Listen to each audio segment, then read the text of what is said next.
네, 반갑습니다. 오늘은 보복받은 사람들이라는 제목으로 말씀을 준비했습니다.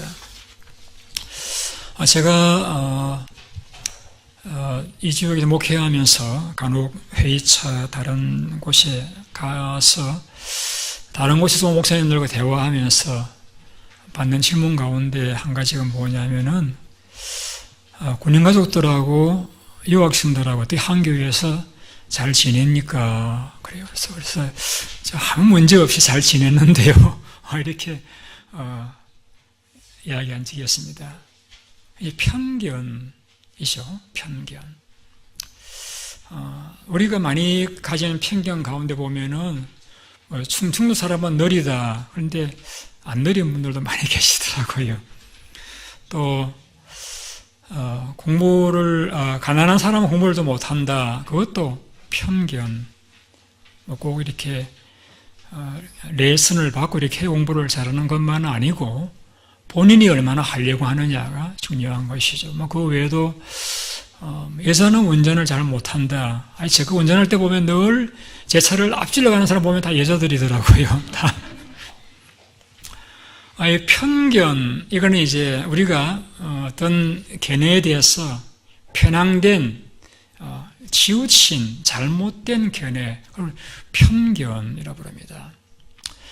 혹은 고정관념이라는 게 있죠. 우리가 살고 있는 사회에서 일반적으로 많은 사람들이 이렇다, 저렇더라, 이런 생각, 고정관념이라고 이야기하죠.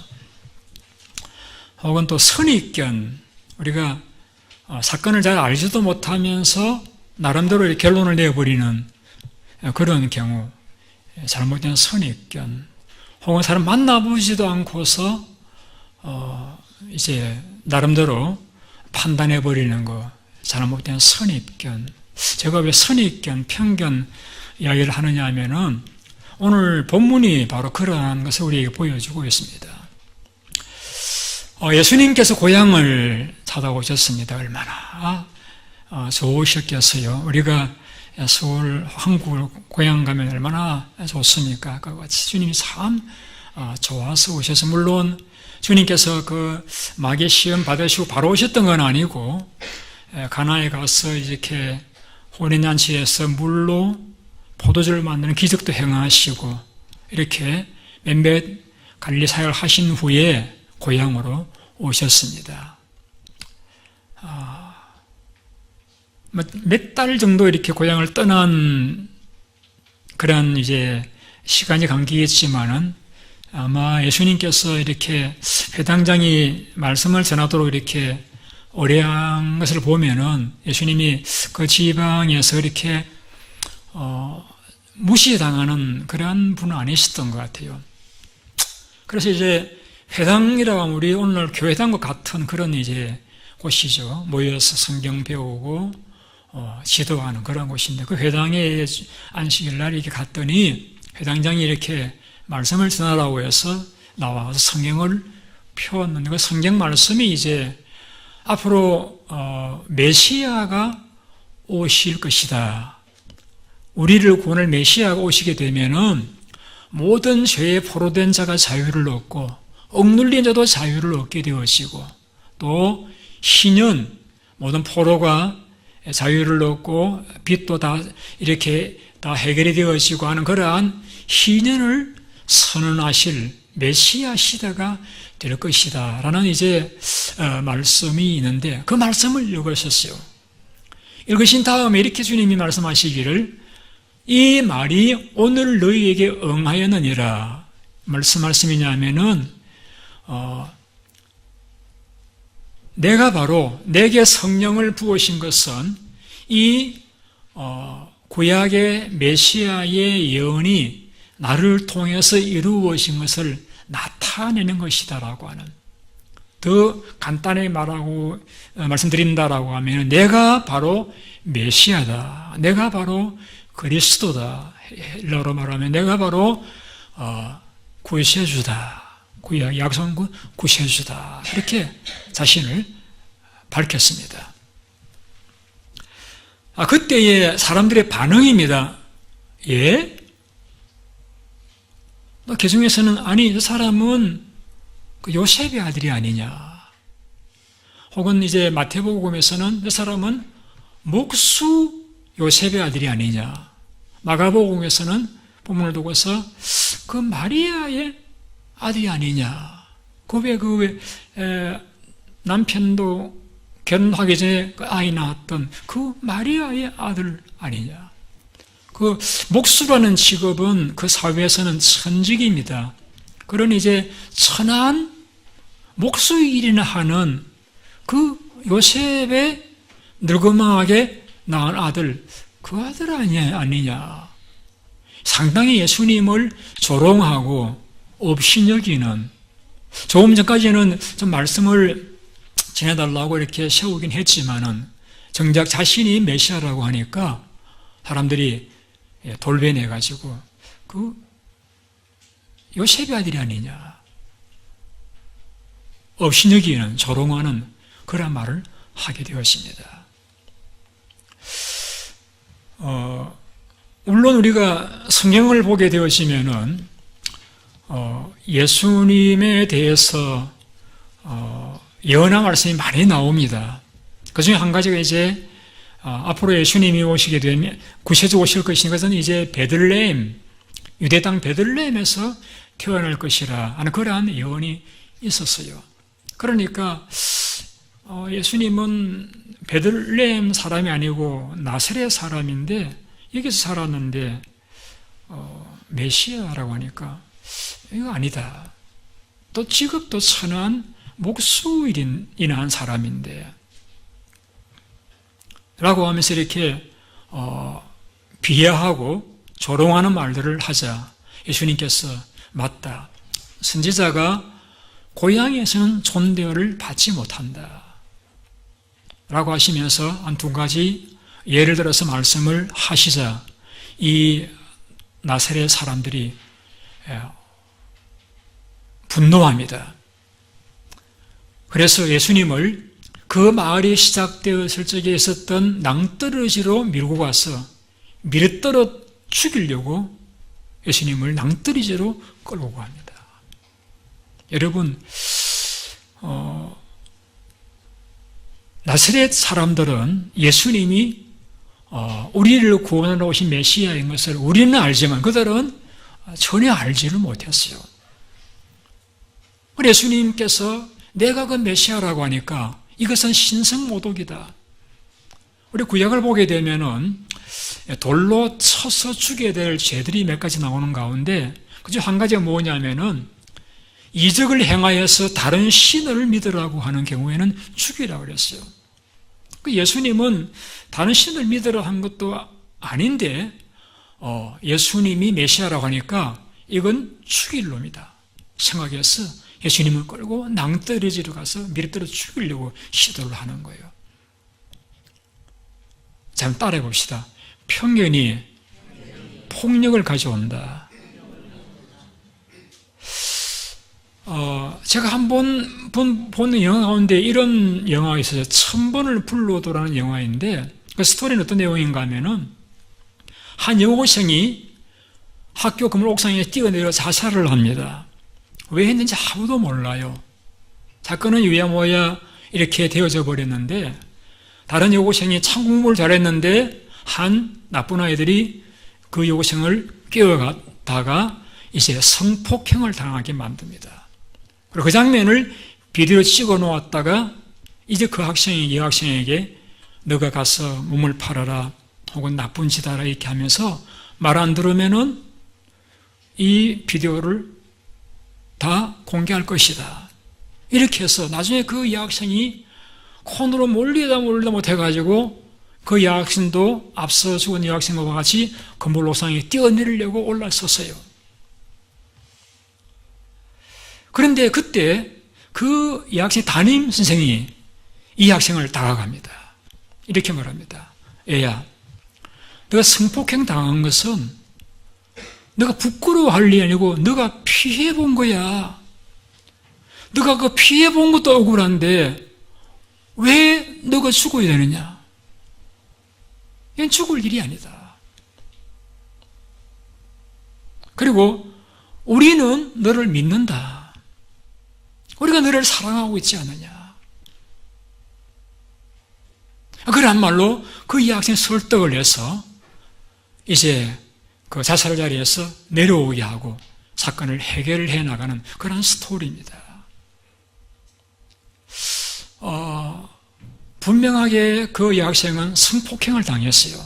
자신의 의사와 전혀 상관없이 나쁜 아이들의 꼬임에 의해서 결함에 걸려서 성폭행을 당했는데 그것을 가지고 그 여학생을 죽게 만들어가는 이 나쁜 아이들이 있었어요. 또 그것을 보고서 그것을 또 좋아하고 함께 왕따를 시키는 그 무서운 오늘날 한국의 여고생들, 여고생이라는 미안합니다. 하여튼 중고등학생들 다들 좀 위험한 부분이 있잖아요. 그런 이제 그 영화에서 말하는 부분은 이 선입견, 편견의 위험성, 편견의 그 폐악에 대해서 잘 보여주고 있는 그런 영화였어요. 보면서 마음이 많이 아팠어요. 그러면서 오늘 우리는 우리가 잘 알지도 못하면서 우리의 편견을 가지고 다른 사람을 말로 폭행하는 혹 그런 일은 없는가 하면 돌이켜보는 그런 기회가 되었습니다. 자, 여러분, 그러면 이 나사렛 사람들은 또 쉽게 평가해서 무시하고 모르니까 그렇다고 칩시다. 그런데 예루살렘에 있는 바리새인 성경학자들은 많이 배웠잖아요. 성경도 많이 알았잖아요. 그런데 이적도 행하였고 표적도 행했지만은 보았으면서도 분명히 메시아의 증거를 나타내 보였잖아요. 그런데도 예수님을 왜 죽이려 들었습니까? 그들은 역시 편견의 소유자입니다. 어떤 편견을 갖고 있었습니까? 나사렛에서 선한 것이 나올 수 없다라고 하는 것. 그들은 하나는 알았어요. 무엇을? 예수님이 나사렛에서 살았다라고 하는, 고향이 나사렛이라고는 알았어요. 그러나 그들은 예수님이 베들레헴에서 태어났다는 사실은 몰랐어요. 그것 때문에 베들레헴에서 메시아가 나오는 것은 알았지만은 예수님이 베들레헴에 태어나서 피신 갔다가 나사렛에서 자랐을 뿐인데 그걸 모르는 그 무식이 예수님을 신성모독죄로 십자가에다가 죽게 만들어 버렸잖아요. 우리가 이걸 보게 되어지면은 참 우리가 안다라고 하는 것이 과연 정말 제대로 알기나 하고 안다고 말하고 있는 것인가라고 생각될 때가 있어요. 제가 아침에 설교 일부에 설교하면 이런 말씀을 드렸습니다. 우리가 이렇게 교회 생활을 하고 하나님을 믿고 살아가는데 여러분 우리가 과연 이것이 신앙생활을 바로 하고 있는지 잘못하고 있는지 여러분 어떻게 알아요? 제가 그렇게 가르치니까 여러분 그렇게 배웠었기도 하겠고 혹은 또 장로님이나 권사님들이나 먼전변 이사님들의 신앙생활을 저렇게 믿으면 되는가 보다라고 해서 믿고 따라올 따름이신데 과연 여러분 우리가 생각하는 것들이 정말 바른 신앙생활인지 여러분 만일에 그날에 주님 오시는 그날에 이게 아니었네 그럼 너무 늦어요 여러분 너무 늦어요 이래도 괜찮은 줄 알았는데 그게 아니었네 그러면요 다른 사람은 차지하고 있으라도 우리는 돌이킬 수 없는 불행한 자리에 떨어지고 마는 거예요. 그래서 우리는 사실 우리가 지혜로운 자가 되려고 하면은 내가 잘 모른다라는 부분을 인정을 해요. 내가 안다고는 하지만은 내 안다라고 하는 것이 사실은 다 안다고 이야기할 수 없는 것이다. 내가 모르는 부분이 많다는 인정을 해야 돼요. 그럼 어디로 가야 되느냐? 성경으로 돌아가야 돼요. 성경에서 뭐라고 말씀하고 있느냐? 성경도 더 깊이 들어가면은 본래 원문이 뭐라고 이야기하고 있느냐? 혹은 또 그 원문에 기록될 당시의 상황이 어떤 상황이었느냐? 어떤 배경에서 나온 말이냐? 이런 부분들을 우리가 점검해 보지 않고 섣불리 우리가 가진 생각이 전부 다 옳다, 바르다라 하다 보면은 여러분 다른 사람들을 언어로 폭행하는 일도 있을 수도 있고 더 나아가서 나도 불행할 수도 있는 위험성이 있는 거예요. 제가 속한 교단을 이제 통칭해서 개혁주의라고 이렇게 이야기한 이 개혁주의라는 것은 우리가 늘 성경으로 돌아가자. 천주교에서 기독교로 이렇게 개종되어졌던 것과 같이 우리가 쭉 해왔던 1700년 동안 해왔던 일을 할지라도 성경을 보니 그게 아니었나 싶을 적에는 그걸 과감하게 버리고 떠나서 성경대로 믿어보고자 하는 것. 이게 개혁주의입니다. 근데 우리가 성경을 여러분 보시다시피 보면은 참 쉬운 책인데도 어려운 부분이 참 많이 있어요. 그래서 내가 배우고 읽고 들어서 안다라고 하는 것이 전부라고 생각하는 것은 그거는 여러분 착각일 수 있고 편견일 수 있어요. 우리는 성경으로 돌아가서 하나님께서 우리에게 뭘 말씀하고 있는가로 날 돌아가야 됩니다. 안타까운 것은 고향 사람들, 예수님이 자기 고향 사람인데 예수님이 그 고향을 찾아오셨는데도 불구하고 그 편견, 목수의 아들이지 메시아가 아니다라는 이 잘못된 선입견 때문에 예수님께서 고향에서는 몇몇 사람 고치시고 아무 능력을 행하지 못하시는, 다시 말씀드리면 예수님은 굴러 들어온 호박과 같은 분이신데 그 복을 차버리는, 예수님을 통해 많은 복을 받을 수 있는 입장이었는데 예수님을 통해서 은혜 복을 받지 못하는 그 선입견이, 잘못된 선입견이 그러한 복을 놓쳐버리는 혹은 죽이려고까지 시도하는 이러한 참 불행한 일을 본문에서 우리 함께 읽어보고 있는 것입니다. 오늘 여러분들에게 설교하신 요지는 제목이 복받은 사람들이니까 그럼 우리 어떻게 하면은 이 편견을 뛰어넘고 성경이 가르치고 있는 바른 신앙을 가지고 살아갈 수 있을까 하는 그것에 대해서 좀 말씀을 좀 더 드리려고 합니다. 우리 성경을 한번 같이 읽어보시도록 하겠습니다. 이런 말씀 5절, 6절 한번 같이 읽어보시겠습니다. 25절, 6절 같이 읽습니다. 시작. 내가 참으로 너희에게 이르노니 엘리야 시대에 하늘이 3~6개월간 닫히어 온 땅에 큰 흉년이 들었을 때에 이스라엘에 많은 과부가 있었으되 엘리야 그 중 한 사람에게도 원한을 받지 않고 오직 시돈 땅에 있는 사렙다의 과부에게 뿐이었으며. 25절을 다시 한번 띄워주세요. 여기 보시면 예수님께서 예수님을 목수의 아들이라고 폐망하고 조롱하고 죽이려고 하는 그들에게 주님께서 그 편견을 극복한 두 사람을 예를 들어서 소개하고 있습니다. 그래서 우리도 그런 편견을 극복할 수 있어서 우리가 받을 수 있는 복을 누리는 자가 될 수 있도록 하기 위해서 말씀을 주셨는데, 첫째 케이스가 사렙다 과부의 이야기입니다.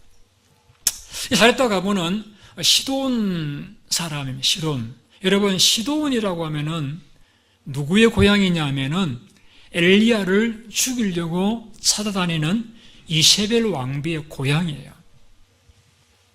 참 희한하죠.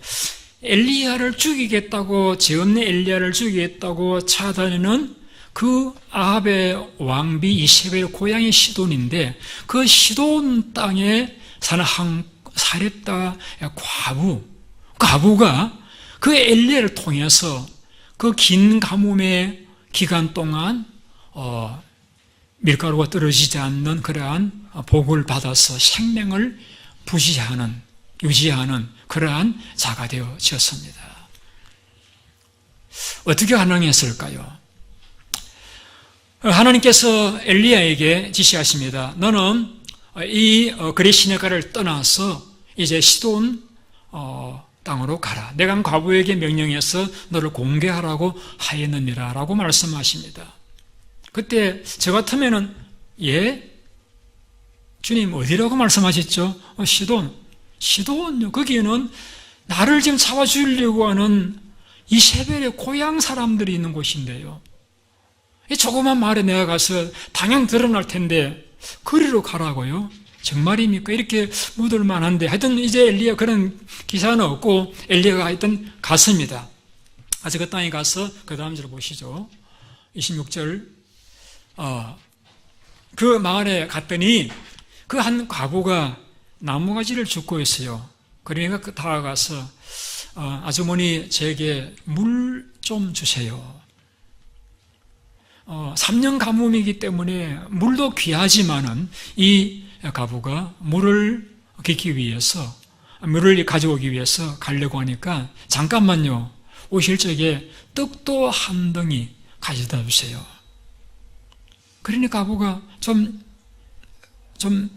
난처했어요. 또 기가 막히기도 하고 처음 보는 분이긴 한데 말을 들어보니까 하나님께서 그렇게 하면은 이제 밀가루-똥에서 가루가 떨어지지 않고 계속 기름이 나올 것이라는 말씀을 하신 것을 보면 이분은 선지자이구나 하는 마음은 들었지만은 또 하나님께서 그에게 말씀하신 부분도 계시긴 하지만은 지금 자기에게는 한 움큼 가루밖에 없어서 그걸 이제 먹고 죽으려고 하는데 그걸 먼저 떡을 만들어서 먼저 나에게로 가져오라고 하는 이 선지자 양말을 보니까 너무 세상을 몰라도 모르는 것 같고 좀 꽉 막힌 사람 같기도 하고 좀 기가 막혔지만은 아마 지나간 밤에 하나님께서 나타나셔서 그에게 엘리야라는 선지자가 올 터인데 너는 그를 섬기는 말을 들었기 때문에 갑니다. 가서 가루를 가지고 떡을 만들어 가지고 와서 그 엘리야에게 주었습니다. 놀라운 것은 그 엘리야가 말한 그대로 가뭄이 다 끝날 때까지 그 가루통에서 가루가 떨어지지 않고 그 다음에 기름이 떨어지지 않는 복을 누리게 되어졌습니다. 여러분 여기에서 우리가 이 사렙다 과부의 선입견, 이방 남자, 내가 모르는 외간 남자가 와서 내게 요구한다. 이런 선입견. 혹은 또 지금 내게는 조금의 가루밖에 없어서 이걸 가지고 떡 하나 만들어서 아들과 나눠 먹고 죽으려고 하는데 이걸 달라고 하는 것은 이거는 좀 과도한 요구이다. 이런 생각을 뛰어넘었습니다. 어떻게 뛰어넘을 수 있었습니까?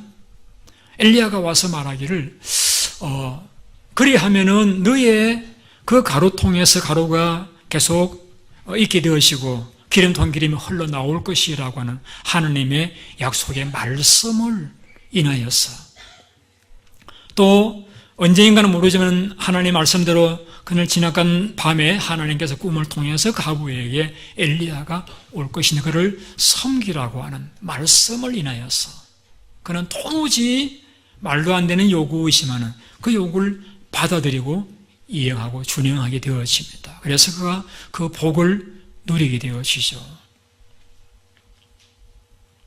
여러분, 우리가 이 선입견, 편견을 뛰어넘으려고 하면은 첫째, 대화를 해야 됩니다.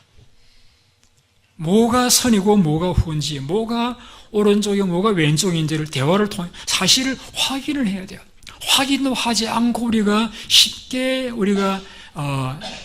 속단해 버리다 보면은 애꿎은 피해자가 나올 수 있는 거예요. 만일에 하나님께서 이 사렙다 과부에게 꿈에 나타나셔가지고 꿈이란 말씀은 없습니다만 분명히 하나님이 명령하신다고 말씀을 하셨기 때문에 드리는 말씀이에요. 그에게 나타나셔가지고 엘리야가 올 것이라고 일러주신 말씀이 없었더라고 하면은 또 엘리야가 와서 그 여인에게 너가 나에게 가져오면은 이런 일이 있을 거라는 말씀이 없었더라고 하면은 그 과부는 자기의 그 일반적인 고정관념을 가지고 그 다른 나라 사람을 거부하고 또 선지자라고 하는 더욱더 자기 고향 사람들이 믿는 바알 신앙하고는 다른 신앙이니까 거부했을 것입니다. 그런데 그걸 뛰어넘었던 것은 하나님의 말씀, 엘리야를 통해서 주시던 하나님의 말씀, 지난번 꿈에 나타난 하나님 말씀하시는 그 말씀을 인하여서 그 편견을 극복을 하고 말씀을 순종을 합니다. 그 결과 그는 하나님의 복을 받게 되어졌습니다. 그 다음 구절 보십시다. 27절 같이 읽어보실까요? 또 선지자 엘리사 때에 이스라엘에 많은 아병 환자가 있었으되 그 중에 한 사람도 그는 받지 얻지 못하고 오직 수리한 사람 나만 뿐이었느니라. 여러분, 이 스토리는 역대하에 나오는 사건인데요, 나만이라고 하는 사람은 이스라엘 장군이 아니에요. 아람 나란이라고 하는 이스라엘 적국의 장군인데 그가 병이 있어요. 이 나병, 소위 흰센병이라고 하는 그 병인데 이 우리말로 말하는 문둥병자입니다. 그가 비록 갑옷을 아름답게 만들어서 외관을 막고는 있었지만 그 속에는 진물이 흐르고 살이 썩어 들어가는 그러한, 비록 장군이긴 하지만 문둥병 환자였어요.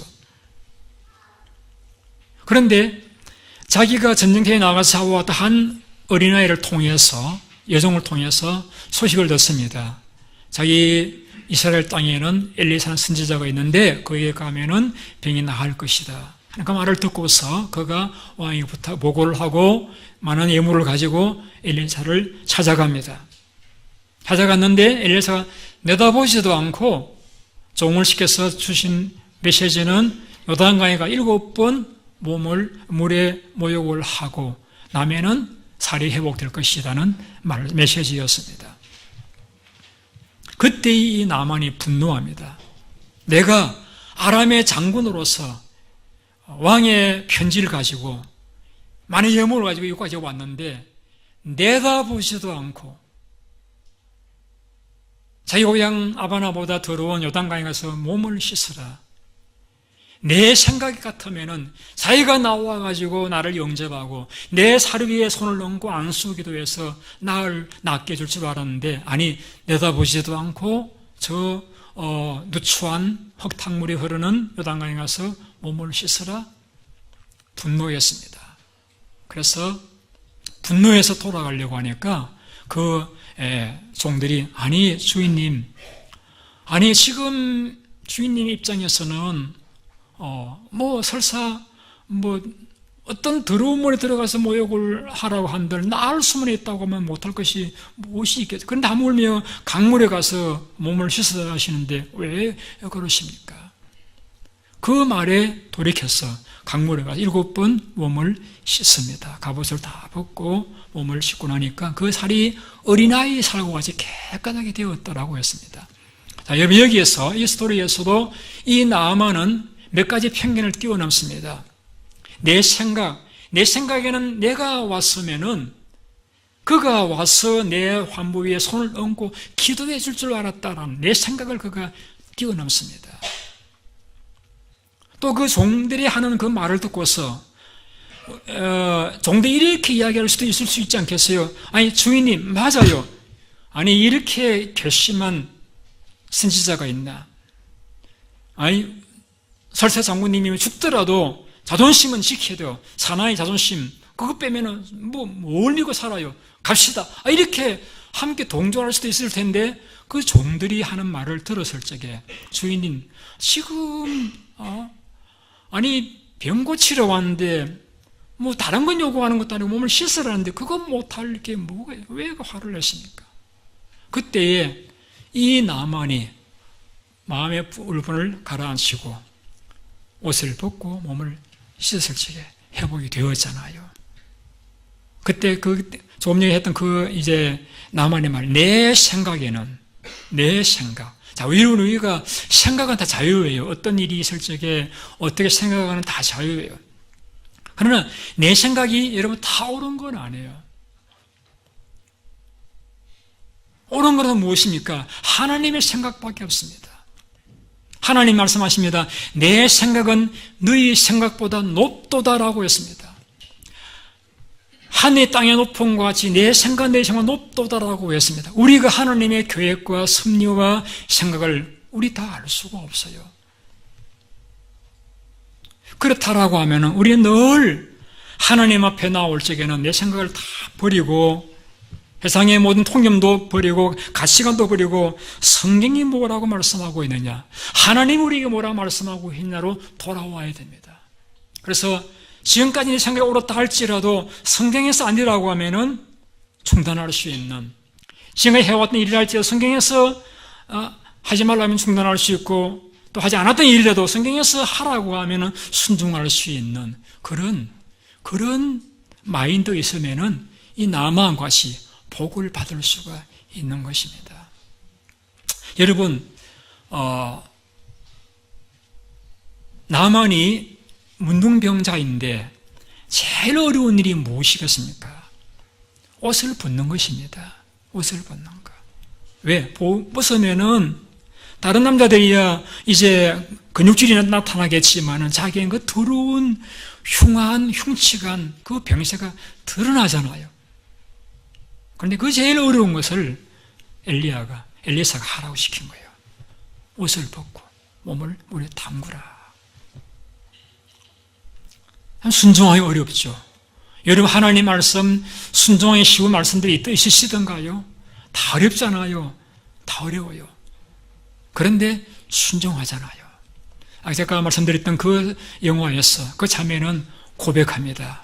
회중 앞에. 나는 성폭행 당했습니다. 여러분, 고백의 능력은 요한 1장 9절에서는 우리 죄를 사하신다라고 했습니다. 고백은 굉장히 능력이 있어요. 그래서 이 벗는 것, 그 겸손, 하나님 말씀을 받아들인다라고 하는 것은 겸손한 자만이, 하나님 앞에 복받을 자만이, 하나님의 은혜를 입을 자들만이 할 수 있는 일이 무엇입니까? 순종입니다.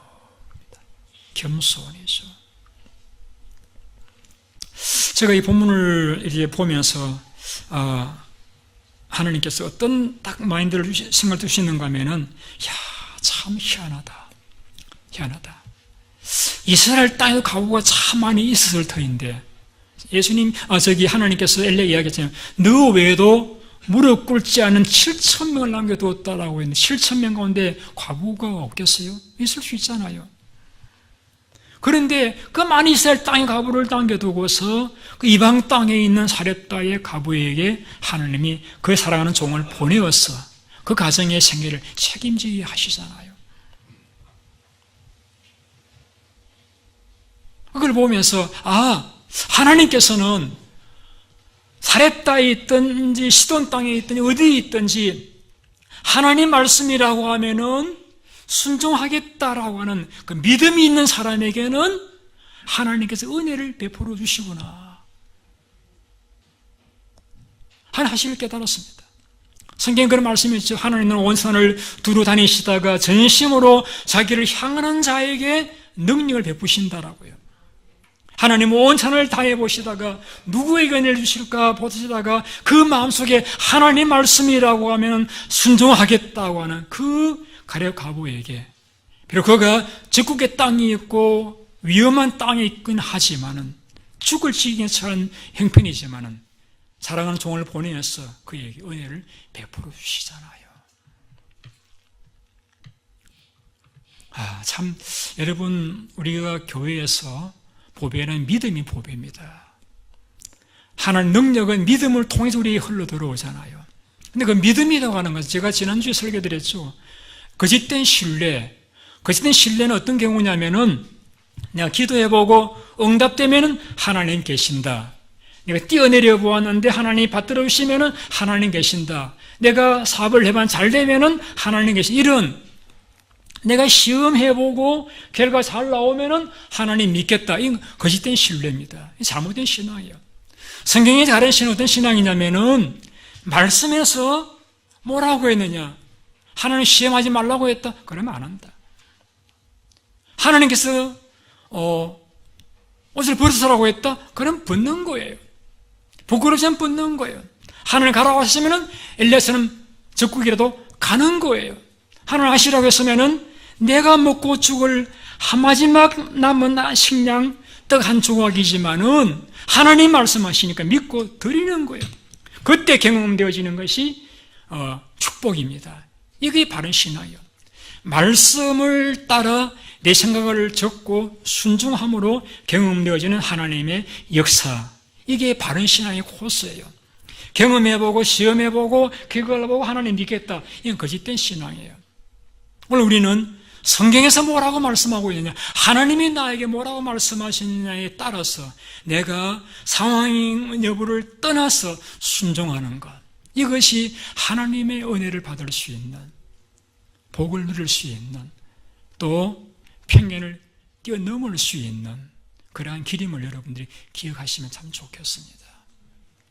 제가 본문을 보면서 이런 생각을 가져보았습니다. 참 살았다 가보가 복이 많다. 왜? 선지자가 그 위에까지 와가지고 먹는 문제를 해결해 주었잖아요. 그리고 이 나아만 장은 참 복이 많다. 왜냐하면은 보통 전쟁터에 가서 포로로 데리고 온 어린 이제 소녀라고 하면은 자기를 데리고 와서 종으로 부려먹는 주인을 보았는데, 이 주인이 문둥병에 걸려 있어요. 그러면은 속으로 되게 생각할 것 같아요. 나를 이렇게 억울하게 고생시키는 거 보니까 하나님이 너희 그 병을 주었구나. 나는 천벌이다. 그래, 너는 이렇게 우리 족 사람들을 괴롭히니까 천벌을 받아 마땅해 라고 생각하는 것이 여러분 자연스러운 생각이지 않겠어요? 그런데 어떻게 그 여자아이가 우리 주인이 우리 고향에 있는 엘리사 선지자 앞에 서면은 병이 나을 텐데 이런 중요한 정보를 줍니까? 이건 하나님의 은혜예요, 여러분. 하나님의 자비예요. 여러분, 제가 우리 교회 어떤 권사님 보니까 정말 남편에게 너무너무 잘해요. 남편이 병들어 양로원에 있는데 아침 저녁으로 가서 밥을 떠먹이며 수년을 성경을 보며 제 마음에 감동을 받았습니다. 정말 좋은 분이다. 보통 경우에는 모르겠습니다만 남편이 흉악한 문둥병이 걸렸다. 그 부인이 그 옆에 있겠어요? 아니요, 갑니다. 어떻게 하느냐고. 욥기본이 나오잖아요. 욥기본이 가더라고요. 그런데 이 나아만 장군의 부인은 안 갔어요. 그것도 보니까 하나님의 은혜다. 그리고 그 나아만 장군의 종들, 주인님, 지금 몸이 낫기 위해서는 똥물이 들어가라 하는데 못 들어가겠습니다. 그런데 요단강 가서 몸 씻으라 하는데 왜 그러세요? 왜 이렇게 화를 내세요? 이런 좋은 종들을 두었던 건 하나님의 은혜다. 여러분, 이스라엘에 많은 나병 환자가 있었어요. 그런데 그 많은 나병을 다 두고 그 적국의 원수의 나라의 장군의 나병을 하나님이 고쳐주셨다. 그것도 이스라엘에 잡혀간 어린 아이를 통한 정부를 통해서 또 그 부인과 종들의 조언을 통해서 고침을 받게 하셨다. 이것은요, 저는 결론이 이것입니다. 하나님의 은혜였다. 하나님의 은혜다. 하나님의 은혜가 아니면은 이럴 수가 없다. 어떻게 시돈 땅에 있는 그 가부의 집에서 엘리야가 공개를 받게 되느냐? 이스라엘 땅에 7,000명이 있는데 그 가부만 은총을 입었느냐? 그 나만 장군 하나님의 은혜다. 여러분, 제가 오늘 설교를 준비하기 전에 복음송을 아까 불렀는데 한번 다시 불러보고 싶어서 한번 준비했거든요. 우리 같이 한번 들어보고 한번 불러보시면 또 설교가 더 마음에 새기지 않겠나 생각을 합니다. 제 후배가 보냈던 그러한 이제 복음송인데 한번 들어주시겠어요?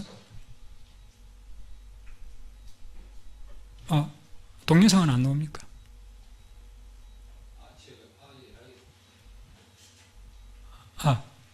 준비를 안 했어요? 예, 한번 동영상 틀어주십시오. 그럼 듣고 한번 불러보도록 합시다.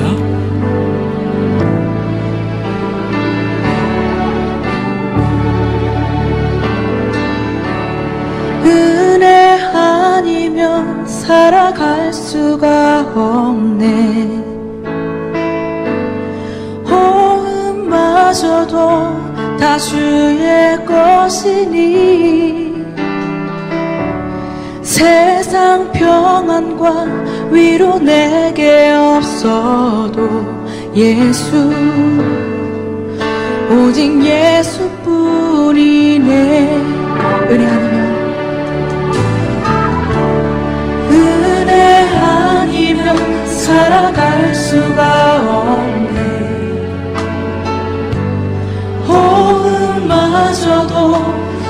주의 것이니 세상 평안과 위로 내게 없어도 예수 오직 예수뿐이네. 크신 계획 다 볼 수도 없고 작은 돈 안에 지쳐도 주께 묶인 나의 모든 삶 버티고 견디게 하시네.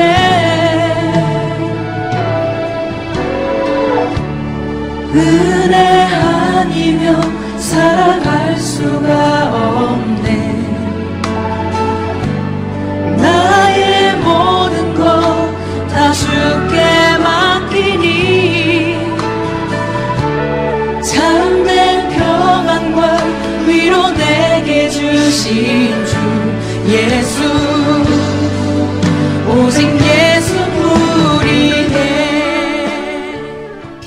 여러분, 이 나아만 장군의 서시나 또 사레타 가부에서는 한마디로 죽을 지경입니다. 우리 삶에 죽을 지경과 같은 삶이 누구에게나 있을 수 있습니다. 중요한 것은 그 환경이 죽을 지경이 중요한 것이 아니라 내게 하나님의 은혜가 있느냐. 제가 전에 설교 드렸죠. 우리에게 사람이 좋아하는 것, 돈, 그리고 권세, 명예, 사람들이 많이 추구하는 것이잖아요. 거기다가 요즘에는 건강. 그런데 돈이 있어도, 건강이 있어도, 권세가 있어도, 사람들의 인정을 받아도 하나 없으면 못 살아갑니다. 뭘까요? 하나님의 은혜입니다. 하나님의 은혜가 없으면은 돈 소용없어요. 건강, 한 사람도 죽을 수 있어요. 권세, 정말 도리어 불행거리의 시작이 될 수도 있습니다. 사람들이 인정, 그거 아무것도 아닌 것을 전락해 버리는 경우는 우리는 예수님을 못 박은 사람들에게서 보았습니다. 하나님의 은혜. 사레타 가부에게 나만 장군에게 임한 하나님 은혜. 왜 이 말씀을 하시고 있습니까? 오늘 우리도 하나님의 은혜를 의지하고 살자는 것이죠. 그래 한다라고 하면은 우리도 하나님 앞에 은총을 입을 수가 있다라는 것입니다. 우리 같이 복음섬 같이 부르고 기도하고 설교를 마치도록 하겠습니다.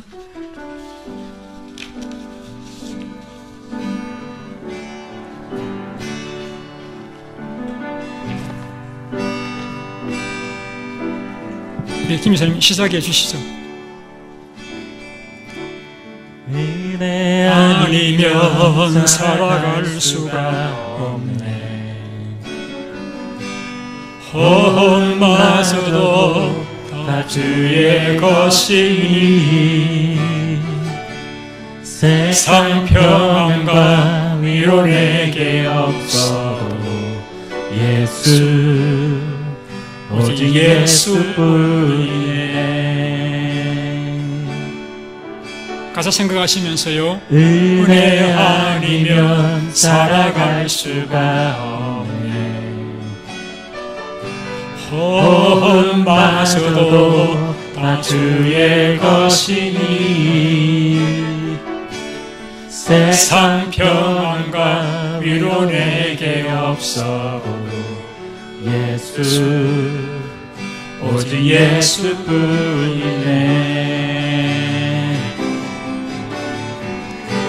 크신 계획 다 볼 수도 없고 작은 고난에 지쳐도 주께 묶인 나의 모든 삶 주여 버티고 견디게 하시네.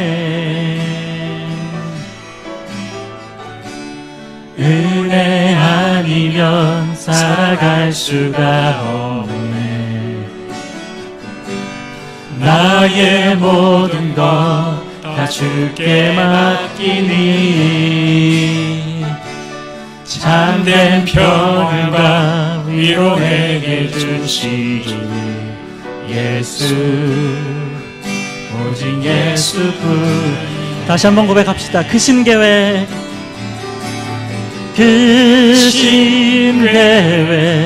다 볼 수도 없고 작은 고난에 지쳐도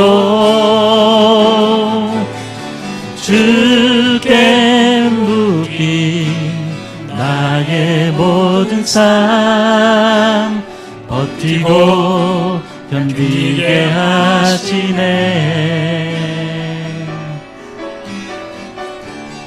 은혜 아니면 살아갈 수가 없네. 나의 모든 것 다 주께 맡기니 참된 평안과 위로 내게 주신 주 예수 오직 예수뿐.